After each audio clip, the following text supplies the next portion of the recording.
अविनाश, आप अभी इसी वक्त घर से बेघर होते हैं। सारा जग छट के बस तेनू ही है चुने बस आज ईशा, अविनाश और एलिस की दोस्ती के सामने मुश्किलों का पहाड़ आएगा। पागल हो गया क्या? पागल हो गया। This is not child.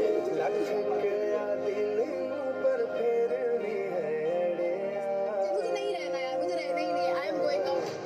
Alice, Isha, क्या आप घर के फैसले के खिलाफ जाना चाहती हैं? Yes sir, मुझे दरवाजा खुलने वाला है। Yes sir. क्या हंजुआ दादरे I don't want to be here. Like, I don't want to be here. This is so wrong. This is so wrong. अस्सलाम वालेकुम वरहमतुल्लाहि वबरकातुहू। दोस्तों, आज का एपिसोड स्टार्ट हुआ अविनाश के एविक्शन से। बहुत ख़तरनाक तरीके से हम सब बहुत डर गए थे कि एपिसोड स्टार्ट होगा बहुत धमाकेदार। तो वैसे स्टार्ट हुआ करण और अविनाश की लड़ाई के साथ। इन लोगों की लड़ाई जैसा कि कल चल रही थी, लेकिन एपिसोड ख़त्म हो गया था। तो आज की शुरुआत भी वहीं से हुई, करण और अविनाश की लड़ाई के साथ। सारे लोग झगड़े में थे, लेकिन अविनाश को पकड़ने में एलेक्स और ईशा काफ़ी परेशान थी, डिस्टर्ब होती हुई दिखाई दी, रोती हुई दिखाई दी। एपिसोड इसी तरीके से शुरुआत हुई, लड़ाई चल रही थी। सारे घर का फैसला पूछा गया, सारे घर को बुलाया गया और सारे घर को इकट्ठा करके पूछा गया कि कौन जेल में जाएगा कि एविक्शन। तो रजत दलाल जी ने लिया अपना फ़ैसला कि अगर एक एविक्शन से भी मिलता है हमें राशन, तो क्यों ना हम अविनाश को कर दें एविक्ट, क्योंकि अविनाश बहुत ज़्यादा हाइपर होते हैं। अविनाश वैसे जैसे कि मैंने आप लोगों को बताया था, सारा घर चलता है राइट, तो अविनाश चलते हैं लेफ़्ट, या फिर अविनाश ये दिखाना चाहते हैं कि वो उनकी ही बस एक अकेली ओपिनियन है। सारे घर को बुला करके राय मांगी गई, जिसमें श्रुतिका, नायरा, ईशा, एलेक्स और विवान और मुस्कान, ये इतने लोग नहीं राज़ी थे कि अविनाश को इविक्ट किया जाए। बाकी सारे घर का सपोर्ट था, सारे घर ने हाथ उठाया अविनाश के इविक्शन के लिए। सारे लोग बहुत चाह रहे थे कि अविनाश निकल जाएं। खैर, सदमा सभी को था, सबसे ज़्यादा सदमा एलेक्स और ईशा को था। सब ने हाथ उठाया और सब ने अविनाश को इविक्ट करने की बात की, बिग बॉस सबसे पूछते हुए, लेकिन सबका फ़ैसला डामाडोल, जिसकी वजह से बिग बॉस हुए नाराज़। फाइनली बिग बॉस ने अपना फ़ैसला सुनाया कि अविनाश आप अभी इसी वक्त घर से निकल जाएंगे, जिसको लेके ईशा हुई बहुत ज़्यादा परेशान। ईशा और एलेक्स ने ये डिसाइड किया कि वो भी अविनाश के साथ जाएंगी। काफ़ी देर अविनाश उनको समझाते हुए, विवान ने भी उनको समझाया, लेकिन ना ईशा सुनने को तैयार थी ना एलेक्स सुनने को तैयार थी। चूम थोड़ा सा डिस्टर्ब लगी, थोड़ा डरी भी लगी। उनको लगा कहीं ऐसा तो नहीं कि मेरी वजह से अविनाश जा रहा है, लेकिन खैर अविनाश की खुद की गलती थी। चूम आपकी कोई गलती नहीं थी। जिसने जिसने हाथ उठाया तो वो सब डरे सहमे हुए थे कि ये क्या हो गया। खैर, ये बहुत बड़ा धक्का था और बिग बॉस ने पूरे घर को दिखाना था कि इस घर में कुछ भी हो सकता है। ईशा ने ये फ़ैसला लिया कि वो भी घर में साथ निकलेंगी। बिग बॉस ने जब उनसे पूछा क्या आप सच में जाना चाहती हैं, तो ईशा ने कहा हाँ मैं जाऊंगी, लेकिन एलेक्स की बहुत ज़्यादा तबीयत ख़राब होगी। एलेक्स शिविर करने लगी, सारे लोग परेशान हो गए। एलेक्स को फ़ौरन डॉक्टर के रूम में बुलाया गया, बिग बॉस ने उनको बुलाया, लेकिन ईशा हटने को तैयार नहीं। ईशा ने कहा वो अविनाश के साथ जाएंगी। काफ़ी देर ये डिस्कशन चलता रहा कि अविनाश इविक्ट हो जाएंगे। वैसे इतना ज़्यादा अविनाश को टीआरपी मिल चुकी है, फाइनली अविनाश घर से निकल चुके। सारे घर ने ली राहत की एक ठंडी सांस, सब बहुत खुश हुए कि अविनाश गए। लेकिन विवान को आया गुस्सा। विवान ने कहा जेल में डाल देना ज़्यादा सही था, ना कि उसका इविक्ट होना। मैं इसके ख़िलाफ़ हूँ, ये गलत हुआ जो भी हुआ, क्योंकि हम नहीं होते हैं किसी को भी घर से निकालने के लिए। सब पब्लिक निकाले, वोटिंग से निकले, लेकिन हम नहीं होते। लेकिन फ़िलहाल अविनाश तो जा चुके थे। सारे घर ने ठंडी सांस ली, राशन तो आने वाला था, लेकिन सब बहुत ज़्यादा डिस्टर्ब थे। रात का 9 बज चुका था, सुबह से सारे घर वाले भूखे थे। ईशा और एलेक्स एक दूसरे के आंसू पोंछने में लगी हुई थी।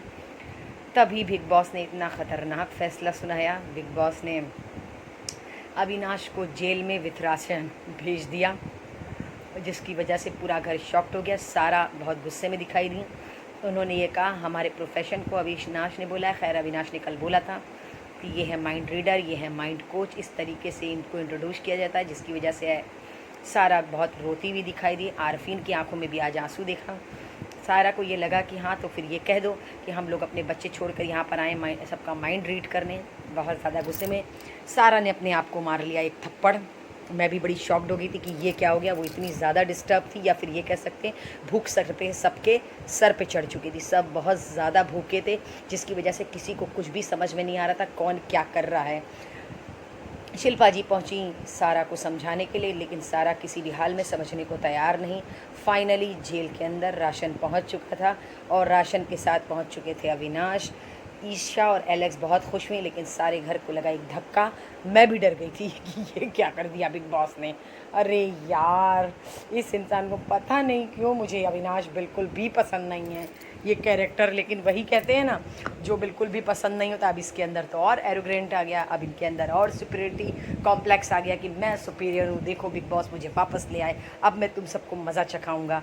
लेकिन खैर मुझे लगता है ये गलत हुआ यार। खाना तो सबने अर्न किया था, सबको देना चाहिए था। बिग बॉस ने ये सारी अथॉरिटी अविनाश को क्यों दी?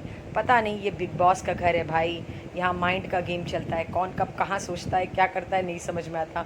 बाहर से तो मेरे भी कुछ भी समझ में नहीं आया। अब अविनाश ने ये डिसाइड किया, एक एक लोग मुझसे आकर के बोलेंगे सॉरी, तब मैं दूंगा खाना।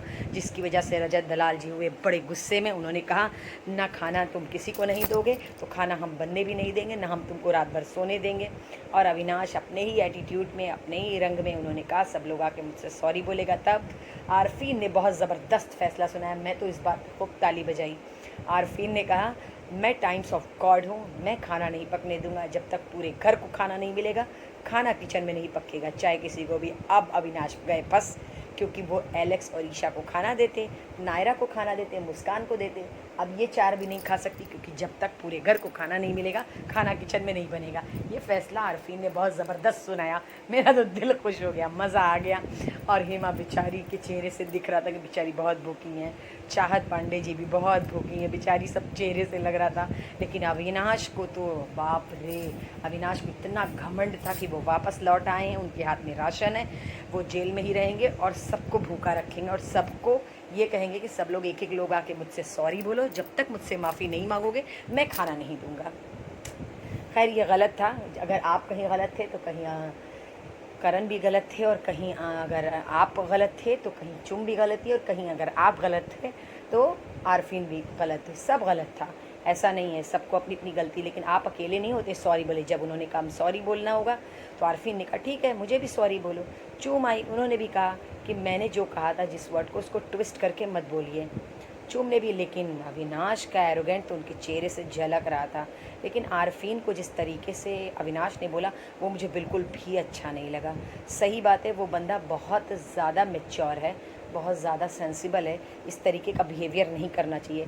रजत जी जो हैं वो थोड़े से उल्टी खोपड़ी, कहा ना अड़ियल है थोड़ा सा, लेकिन दिल का साफ़ है बंदा दिल का साफ है। सारे लोग जेल के पास पहुँचे रिरकते हुए कि खाना मिल जाए, लेकिन अविनाश अपने ही एटीट्यूड में सबको ज्ञान बांटते हुए और एक एक लोग से ये कहते हुए कि मुझे अगर एक एक लोग आके सॉरी बोलेंगे अपनी गलती के लिए तो मैं सबको खाना दूंगा। फिर यहाँ पर रात का बज चुका था 12, सारा घर भूख से था परेशान, लेकिन अविनाश अपना ज्ञान बांटने में ही लगे हुए थे। सोफ़ा लगा दिया रजत दलाल जी ने, हम सब यहीं बैठेंगे। अब फाइनली जब 1 बज गया रात का तो अविनाश ने कहा सिर्फ करण आके मुझसे सॉरी बोल दे तो मैं खाना दे दूँगा। लेकिन करण भी तो भाई करण है, करण ने भी कहा कि हम नहीं आएंगे। फ़िलहाल करण ने कुछ भी ऐसा नहीं बोला था। अविनाश ने बोला कि तुम्हारे सर में बाल नहीं है, तो अविनाश ने भी, करण ने भी बोल दिया क्या तुमको अपनी बहन की शादी करानी है मुझसे? गलत तो नहीं बोला, जैसा तुमने बोला वैसा उसने जवाब दिया। सारा को ये गुस्सा आया क्या मैं उससे जाके खाने की भीख मांगूँ? मैं भूखी रहूँगी पर मैं नहीं मांगूंगी। खैर आरफीन ने संभाला, सारे घर ने सारा को संभाला, क्योंकि ये भूख थी जो सबके सर पे चढ़ के बोल रही थी। सब काफ़ी ज़्यादा डिस्टर्ब थे, लेकिन करण अविनाश को ऐसा नहीं करना चाहिए, पर पता नहीं क्यों बिग बॉस ने उनको ये अथॉरिटी दे दी। विवान ने आके करण से चीज़ें क्लियर की कि तुमने ऐसा बोला, उसकी बहन को बीच में लाए। लेकिन खैर अविनाश बात का बतंगड़ बना रहे हैं, ऐसा कुछ करणवीर ने कहा नहीं था। करणवीर ने जो कहा वो उसने विवान को एकदम क्लियर बता दिया कि मैंने ऐसा कुछ भी नहीं कहा था। अगर हाँ, करण ने ये बात बहुत प्यारी बोली कि अगर मुझे खाना चाहिए तो मैं सॉरी नहीं बोलूँगा, लेकिन हाँ अगर तुम सबको खाना चाहिए तो मैं इसके लिए अविनाश को सॉरी बोलूँगा। बहुत अच्छी लगी ये लाइन मुझे करणवीर की। Karanveer he is a sensible guy, I know. वो बहुत ज़्यादा समझ आया। लेकिन आरफीन का जो डिसीज़न था ना, उससे तो दिल खुश हो गया। पूरा घर रात का 2 बज गया था, सारे घर वाले भूखे थे। फाइनली सारे घर को बैठा के अविनाश ने अपना ज्ञान बांटना शुरू किया और ये कहा ठीक है हम खाना देंगे, लेकिन हमको ये अपॉलॉजी चाहिए, ये अपॉलॉजी चाहिए, ये अपॉलॉजी। सारा घर उनका बैठ के चुपचाप से उनका ज्ञान सुन रहा था। सब क्या करता, मरता ना क्या करता, सब भूखे थे, सब उनका ज्ञान सुनने में लगे थे। फाइनली उन्होंने खाना दिया और हेमा जी और चाहत जी दोनों लोग रात के 2 बजे खाना बनाने में लगी हैं। सारे घर बेचारी लोग इतनी रात में सारे सबके चेहरे उतर चुके थे, भूख से सारा घर परेशान था। फाइनली रात को 2:30 बजे सारे घर ने मिल के एक साथ खाना खाया। सबकी फाइनली भूख मिटी। फाइनली भूख मिटने वाले करण ने तो कहा ही था मुझे मत देना, मैं नहीं खाऊंगा खाना, लेकिन खैर करण ने भी थोड़ा सा खाया। पूरे घर की जब भूख मिटी, सारा घर जब सोने के लिए गया, तब करणवीर पहुँचे अविनाश के पास कि हम उससे कुछ बात करें। लेकिन अविनाश तो अपने एरोगेंट में थे, वो बिल्कुल भी करणवीर से बात नहीं करते, अपना एटीट्यूड ही दिखा रहे थे। इतना ज़्यादा करणवीर ने रिक्वेस्ट की, लेकिन वो बंदा सुनने वाला कहाँ है, पता नहीं किस बात का घमंड है। फ़िलहाल आगे आगे देखिए होता है क्या। मेरी वीडियो में लास्ट तक बने रहने के लिए थैंक यू वेरी मच। अगर आपको मेरी वीडियो पसंद है सो प्लीज़ लाइक, कमेंट और शेयर करिएगा, मेरे चैनल को सपोर्ट करिएगा। मैं इसी तरीके की चटपटी खबरें बिग बॉस की आपको देती रहूँगी। इसी तरीके से आप मेरे साथ बने रहिएगा, लास्ट तक मेरे साथ बने रहने के लिए थैंक यू वेरी मच। मैं आपको फिर कल मिलूँगी अगले एपिसोड में चटपटी खबरों के साथ। अल्लाह हाफिज़ दोस्तों, अपना ख्याल रखिएगा। Thank you very much.